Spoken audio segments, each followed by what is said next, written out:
Welcome everyone to this solo playthrough of the Dungeons & Dragons classic Lost Mine of Phandelver. This is the fourth episode in which our party finally reaches Phandalin, and they start to discover that all is not well in this town. I hope you enjoy it, and please do let me know in the comments. And if you do, remember to subscribe so you can catch the whole series. Last time, our adventurers successfully rescued Sildar Halwinter from the goblins of Cragmore Hideout, although they only narrowly escaped the confrontation with the new leader, Ymik. However, the dwarf Gundren, Torga's cousin, was not in the cave, but reported to have been taken to Cragmore Castle. We rejoin them as they take a short rest outside the cave to recover from their ordeal. As they take their short rest, the adventurers reflect on their experience of fighting the goblins, and they each gain a level of experience, so they are now all level 2. From their position resting on the grass outside the cave, they have a glorious view down the coast and out over the Sea of Swords. The afternoon sun is starting to dip towards the western horizon and sparkles on the water on this fine summer's day. As they walk back down the trail through the old oak forest, Sildar shares with the others what he knows. "So what's this all about?" asked Vandross. "Why did the goblins kidnap you and Gundren?" "Well, Gundren and his brothers have made a great discovery. Have you heard of the legend of Wave Echo Cave?"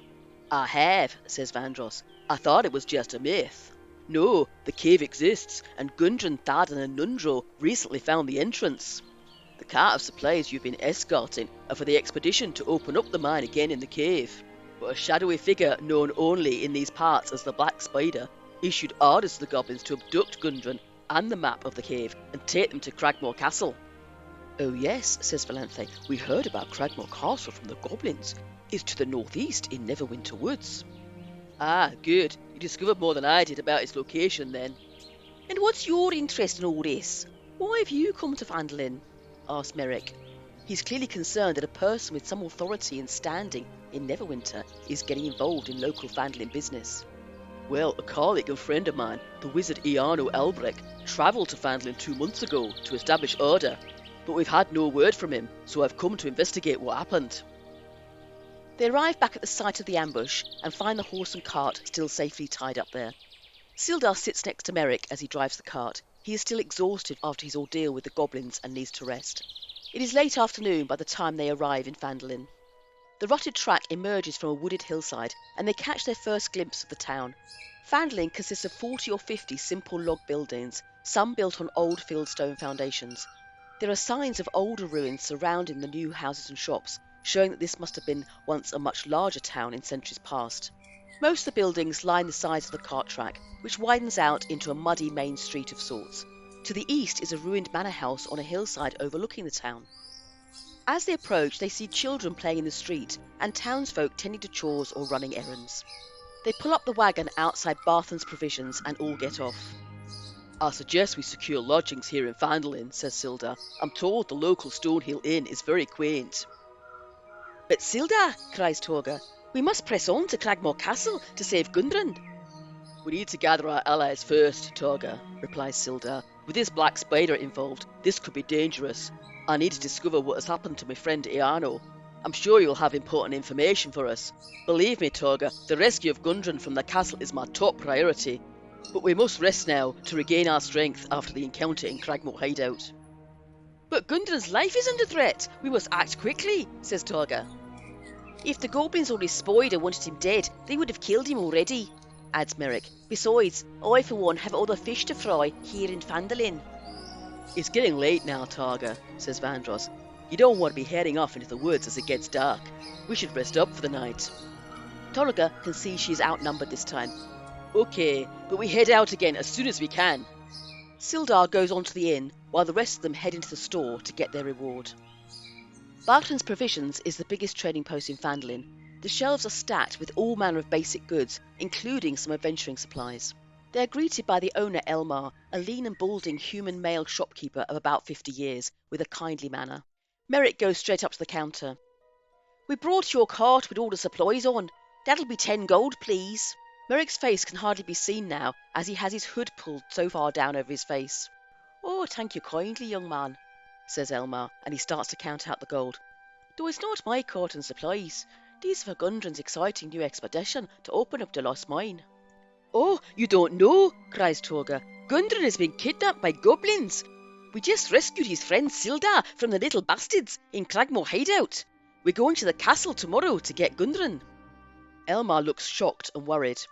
Oh, poor Gundren, I hope he's all right. Thank goodness you're going to rescue him. And his brothers will want to know too, Nundro and Tarden. They should be back in town any day now for more supplies. These goblins are just too much. They're always harassing travellers on the road and stealing cartloads of supplies. I don't suppose you're able to bring back any stolen goods. Unfortunately not, says Valanthe. We did see supplies up in one of their caves with a blue line label on them. Oh, those would belong to the Lion Shield Costa Trading Company. They would likely reward you for those. Well, we don't have time to go back and fetch them now, says Torga. Barton pays the rest of the party for bringing the cart supplies. Is there anything else I can be doing for you now? The others head out of the shop while Valanthe buys a sack of charcoal, some incense and a bundle of herbs. Oh, what are those for? asks Torga. They're components for a spell that I'm planning to do, says Valanthe enigmatically. Outside, Vandross asked Merrick, why are you wearing your hood down so low? Are you feeling cold or something? Oh yeah, all that damp in the cave. I think I've got a cold coming on. And he sneezes to demonstrate. The party then walks down the track to Stonehill Inn for a much-needed rest. They soon come upon the inn, a large building of filled stone and rough-hewn timbers. They step inside the common room, and the locals, nursing mugs of ale or cider, all eye the party with curiosity. Valanthe goes up to the counter and asks for a room. The proprietor, a short, friendly young human male named Toblin Stonehill, takes a note of her name in the register. And is there a shrine of Timora in the town? She asks. Toblin looks confused for a moment. Oh, you mean the Shrine of Luck? Sure, that's just across the road. Sister Garael looks after it. You might want to talk to old Narf over there. Narf, what was it you were saying about Sister Garael the other day? Narf responds, You be looking for Sister Garael? She left town recently for a few days, and then returned all wounded and exhausted. Don't know what she's been up to, but it seems a bit fishy to me. How curious, says Valanthe. She thanks Toblin and Narth and heads off up to her room. Torga also registers for a room with the innkeeper. Then she asks, I'm looking for someone called Darren Edenmouth. Do you know where I could find him? Oh yeah, he's our orchard keeper. You'll find him in the orchard on the far side of the town green. He's an orchard keeper? Really? Torga's a bit mystified. Then the young barmaid Elsa beckons her over. I heard you asking about Darren Edenmouth. I know something about him. He used to be an adventurer, you know. And now he's an orchard keeper. That seems kind of weird, don't you think? It looks like Elsa would like to gossip further with Torga, but Torga thanks her and quickly heads off to her room. Elsa goes back to inspecting her nails. Vandross then goes in and explains to the innkeeper that he can't afford a room at the inn. Is there somewhere cheaper? Well, this is the only inn in town, says Toblin, but I suppose you could ask at the Alderley farm. I've heard that they let people sleep in a hayloft free if you're happy with slamming it. Thank you kindly, says Vandross. That would suit me just fine. With the others having completed their business, Merrick then goes inside, but he doesn't register for a room. Instead, he makes conversation with the innkeeper's wife. So, tell me, are the Red Brands still up to their usual dirty business? He asks. Are they? Says the innkeeper's wife. Well, listen to this. The ruffians murdered Theldendra, a local woodcarver, when he tried to stand up to them. And now the whole family's gone missing. I don't know what this place is coming to. Frida, a weaver sitting close by, overhears this and joins in the conversation. Ah, yes, it is shocking. The Red Brands hassle every business in town, and our so-called leaders don't do anything about it. The only one who they don't trouble is Halia Thornton down at the Miners' Exchange. She is maybe the one who could stand up to them. Oh, right, thanks very much, says Merrick, and he slips away while the two women lament the state of the town. Over the next hour, each of the party members go their separate ways to conduct their own individual business. Valanthe leaves the inn and walks across the main street to the Shrine of Timora, whilst trying to avoid the potholes and mud. This is the only temple in Phandalin and is dedicated to Timora, the goddess of luck. It is a small shrine made of stones taken from the nearby ruins, which have been formed into a simple archway. A young elf cleric is busy tidying the offerings of flowers and candles which adorn the shrine. "Excuse me," says Valanthe, "are you Sister Grail?" "I am," replies the young elf. "Who is asking?" "Good evening. I am Valanthe Liardon. I am an acolyte of Ogma. I have travelled from Neverwinter to visit you." "Oh," says Sister Grail with some surprise. "How can I help you?" "I received a vision from my deity Ogma that you would be able to help me in my quest. I am here to reclaim a shrine of Ogma that has been defiled by the goblins in Cragmore Castle. Are you able to help me?"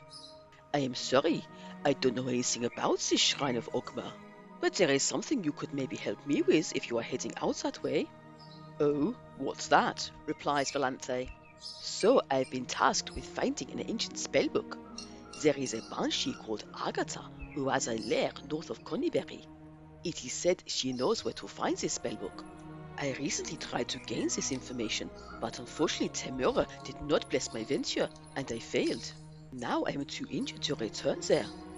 I believe that if you flatter her vanity and offer her this gift of a jeweled silver comb, she may reveal the book's location." An ancient spellbook, you say? That does sound interesting, though I am wondering how this helps with my mission to support Ogma. I am sorry, I don't know. Maybe you should ask him about that. But I can reward you with some healing potions. Well, maybe there is some bigger purpose here that I'm not yet aware of. All right, I will accept your quest and pray to Ogma for more guidance. She takes a silver comb from Grail and returns to Stonehill Inn. Meanwhile, Torga has crossed the main square and town green to visit Edamouth Orchard. She soon finds Darren Edamouth, a silver-haired half-elf sitting quietly under a tree, enjoying the late afternoon sunshine. "Hello, are you Darren?" "That's me," replies Darren. "What can I do for you, little lady?" "Oh, I'm Torga Bronanville. I've travelled all the way from Neverwinter to talk to you. I've heard you're looking for people of courage and principle to teach some bullies a lesson." "Well, yes, I am. You may have already heard of our red-brown problem. These ruffians have been terrorising this town ever since it started to be rebuilt a few years back. It's time someone took a stand against them, and their leader Glassstaff." "And I heard that you used to be an adventurer, Darren." "You heard right, though I'm retired now. I'm part of the Order of the Gauntlet. We seek to bring justice against evildoers who would harm others. Are you interested in supporting us?" "Oh, yes. I want to do the right thing and protect the people." "You're not on your own, are you? That may be more foolhardy than courage to take the Red Brands on alone." "Oh, no, there's a group of 4 of us just arrived in town." "Ah, good. Well, the Red Brands hang around the Sleeping Giant Tap House, so you could just go in there and confront them. But I also believe the heart of their operation is a hideout beneath Shasanda Manor on the east side of town, which is where you're likely to find their leader, Glassstaff. If you can find a way in, you may be able to clear out the whole nest." "Oh, thanks. Consider it done," says Torga.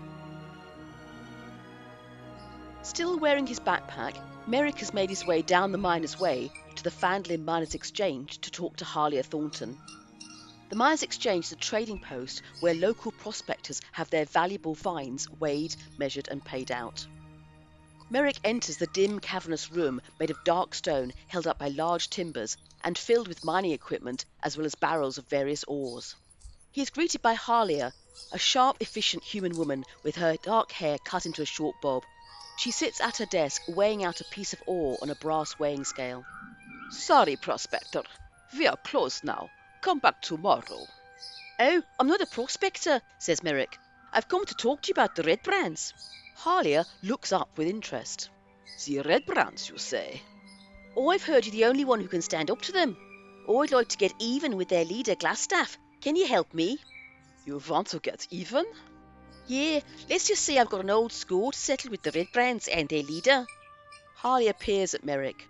Have I seen you around here before?" "Oh no, I don't think so. That's unlikely." And he pulls his hood down even further. Merrick rolls a 17 for deception. Harlia seems to be satisfied. "Well, yes, the Red Brands are a problem. I would like to be rid of them." "And what's your interest in getting rid of these Red Brands? I've heard they don't bother you here at the Miners' Exchange." "Ah, I see you have been doing your homework. Well, let's just say they are not good for business." Merrick makes an insight check. He rolls a 15. Merrick is suspicious that she has an ulterior motive that she's not revealing, but he decides it's best not to press her on this. So I will pay 100 gold to anyone who can take them and their leader Glastaff out. Are you interested, or are you just wasting my time? Well, I'm here with a group of adventurers, and we could take on that job. Good. The base is under Trasander Manor to the east. Infiltrate their hideout, kill any red brands there, and their leader. Then search his quarters, and bring me any correspondence you find there. I will reward you and your group. Okay, thanks, says Merrick, and he leaves and makes his way back up the miner's trail. The final member of the party, Vandross, has decided to seek cheaper alternative accommodation at Alderleaf Farm. He walks along the track to the farm as the sun starts to dip below the horizon. The track leads to a small farm at the edge of a single ploughed field, nestled at the base of the mountains to the west. He knocks on the simple wooden door of the main farmhouse building. A diminutive, middle-aged female halfling opens the door. Hello, what can I do for you? At only 3.5 feet, she has to look up to see Vandross. Oh, good evening, ma'am. My name is Vandross Efrites. I'm new in town. I just travelled down from Neverwinter. The local innkeeper, Toblin, said you may be willing to let me use your hayloft to sleep in, as I can't afford the rooms in the inn. I'd be mighty grateful if you could see your way to letting me stay. Oh, well, of course. You look like a lovely young man. Please do come in. I'm just cooking some supper. You're welcome to have some. And she bundles him into the tiny farmhouse kitchen. My name is Colleen, by the way. Colleen Alderleaf. Colleen and Vandross are soon deep in conversation. He tells her all about the party's adventures so far, and about their plans to go to Cragmore Castle and find Wave Echo Cave, as well as his own interest in restoring the village of Thundertree. She seems very interested and starts to tell him all about the druid Radoth, who has a lot of local knowledge that could help him. Then there's another knock at the door. It's Merrick. Oh, Merrick, I didn't know you were visiting. You should have let me know. How lovely to see you again. And she gives him a big hug. Hi, Auntie. How are you? Are you keeping well? Merrick steps inside the farmhouse kitchen, and he and Vandross stare at each other. Oh, let me introduce the two of you. Merrick, this is Vandross. He's staying as a guest tonight. He's an adventurer, you know. And Vandross, this is my nephew Merrick. He's a lovely boy. Looks after his auntie when he's here. I'm sure the two of you will get on like a house on fire. What are you doing here? Says Merrick. The innkeeper recommended I come here as it's a bit cheaper than the inn. What are you doing here, Merrick? Well, I've come to stay with me auntie, haven't I? Replies Merrick stiffly. Oh, the two of you know each other already. How lovely, says Colleen. Oh, this is nice. We can all have supper together now. I was just telling Vandross about the old druid Radoth. You two should catch up with him. He's recently set out for the village of Thundertree. There's not an inch of this land he doesn't know. You should go consult him about Cragmore Castle and this mysterious cave that you're seeking. At that moment, Colleen's son Carp runs in from playing outside. He is a spirited, precocious halfling lad of 10 years. Where have you been, Carp? Says Colleen. It's getting late. Oh, just playing out in the field, ma'am. And he sits down at the table as Colleen serves up the supper. When he realises that Vandross and Merrick are adventurers, he gets very excited. Oh, are you real adventurers? Are you? He says with his eyes shining. I'm going to be an adventurer one day. In fact, I know a secret. I was playing in the woods near Trasander Manor when I found a secret tunnel in the cliff behind the thicket. A couple of big ugly bandits came out of the tunnel when I was there, and he met with a pair of red brands. They didn't see me, but it was a close thing. I think those bandits have a secret lair under the old manor house, and his tunnel goes there. Colleen hushes him. Now, darling, that's all very interesting, but I'm sure these adventurers don't really want to know about all that. She clearly thinks this is all just his imagination. Merrick says, Oh, that is very interesting. Maybe I'll take you up on that offer, Carp. Now, don't be encouraging him, Merrick, says Colleen. They all head off for bed. Merrick into the spare room and Vandross into the hayloft. In the morning, Merrick slips some coin from his recent gains to Auntie Colleen. You look after yourself, Auntie, he says to her quietly. Here's something for you and Carp. Oh, thank you, Merrick. It's been lovely having you and your friend come to stay too. We should do this again. And she gives Merrick a big hug. Merrick is a bit uncomfortable with Colleen's show of affection towards him in Vandross's presence. He and Vandross start heading back into town to meet the others at the inn. Vandross strikes up conversation. What brings you to Phandalin, Merrick? You said you had other fish to fry. Oh, well, let's just say I've got an old score to settle with someone here. But enough about me. What about you, Vandross? What brings you here? Vandross pours out his whole story of how his family's ancestral home was destroyed by the eruption of Mount Hotanau 30 years ago, and of his quest to reclaim the village of Thundertree from the monsters that have taken up residence there.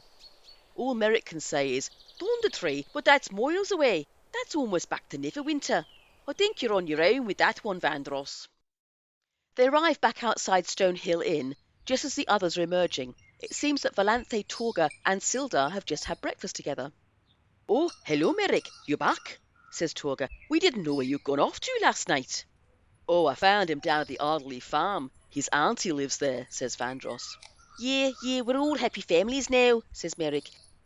Anyway, I've been hearing all about this Red Brand gang. I think this is something we should do something about. You do, says Torga. So do I. You do, says Merrick. They're both clearly surprised that they have found something that they agree upon. Torga says, Well, I've heard that their hideout is under Trasanda Manor to the east. Oh, you know that? Well, I've heard of a back entrance into that secret hideout under the old manor house. Going in that way could give us an advantage. Oh, that's interesting, says Sildar. I've also just got a lead on Iano's whereabouts. Apparently he was last seen investigating around Trasanda Manor. Curious, says Valanthe. It seems that all roads lead to the same place here in Phandalin. Well, that settles it, says Torga. Let's go check out this tunnel into the hideout. That's great, says Sildar. Hopefully you can find Iano, and then we have another ally to help with going into Cragmore Castle. Now I need to go and see Harbin, the townmaster, and with that, Sildar heads off to the townmaster's office. The four adventurers make their way back over to Alderleaf Farm to talk to Carp. Merrick knocks on the door, and Colleen appears. Oh, you're back again so soon, and you brought more friends. How lovely. Would you all like to come in for a cup of tea? Hi, Auntie, says Merrick. Can we talk to Carp about that tunnel he found? Oh, you shouldn't be encouraging him, Merrick, she says. He's playing round the back. They follow around to the back of the farmhouse, and she calls out, Cap! They see a small head bob up on the far side of the field. Oh, there he is. You're welcome to cross the field to speak to him. Thank you kindly, Colleen, says Vandross, and they head off round the field to the far side. They catch up with Carp at a hole in the hedge surrounding the field. Merrick says to Carp, Can you show us where this tunnel is that you found? Oh, really? Exclaims Carp. I'm helping a group of real adventurers. Oh, this is so exciting. And he leads the way. They follow Carp through an ancient broken-down wall, which looks to be the original town boundary, long since grown over with bushes and ivy. Then they cross an open meadow towards a point where the forest edge meets the escarpment surrounding Trasanda Manor. There, hidden behind the thicket, he points out the opening of a dark tunnel leading northwards under the old crumbling ruin on the hill. They thank Carp and tell him to run back home. Oh, can't I come with you? No, definitely not. It's dangerous. Run back home now, says Torga. Oh, okay.